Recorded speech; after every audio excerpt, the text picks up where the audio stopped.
Ons gesels oor vloei in diens van ander en dit gaan juis oor die aspek van menslike florering. Gewoonlik as 'n mens daaraan dink om iemand te help, is van die gedagtes wat soms in jou kop maal is, wat gaan dit my kos? Dis nou koste in terme van tyd, in terme van geld, hulpbronne, afhanklikheid en so meer.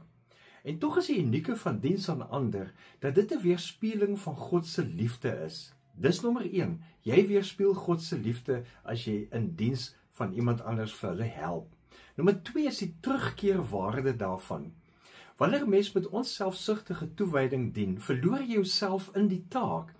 Met ander woorde, jy ervaar vloei, of soos Mia Csikszentmihalyi sê, jy ervaar flow, en dit is wat die navorsing dan vir ons wys.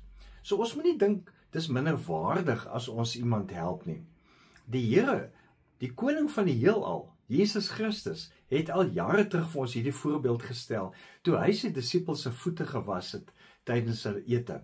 En dis normaalweg die werk van 'n slaaf, so dit is die werk van iemand wat hom of haarself totaal onbelangrik ag en 'n onbelangrike persoon in die samelewing is. En Jesus het dit nie onbelangrik geag om dit te doen nie. Daarom sê Jesus in Johannes 13 vers 14 tot 15, as ek wat julle Here en julle leermeester is, dan julle voete gewas het, behoort julle ook mekaar se voete te was. Ek het vir julle 'n voorbeeld gestel en soos ek vir julle gedoen het, moet julle ook doen. Daar het ons dit. Jy sal verbaas wees as jy jou oopstel vir diens aan ander, hoeveel geleenthede daar eintlik op 'n mens wag. Of dit nou is om 'n vriend te help, of iemand kans te gee om voor jou in die verkeer in te draai, of voor jou by 'n kassiere in te staan in die ry, of selfs net te bid vir iemand in nood. En vandag is weer 'n kans om jou aandag te gee om volledig in diens van iemand anders jouself te stel, sonder om 'n beloning te verwag. Skep ruimte vir hierdie vloei. Skep ruimte dat jy deur die vloei die vrede van God ervaar, daardie vrede wat soos Paulus dit beskryf, alle verstand te bowe gaan.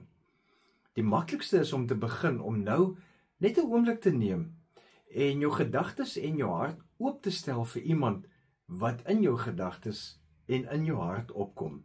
En dan, in hierdie oomblik, die tyd te gee om te bid vir daardie persoon en vir God te dank dat jy ook op hierdie manier in diens van God en van daardie persoon kan wees. Leef geïnspireerd.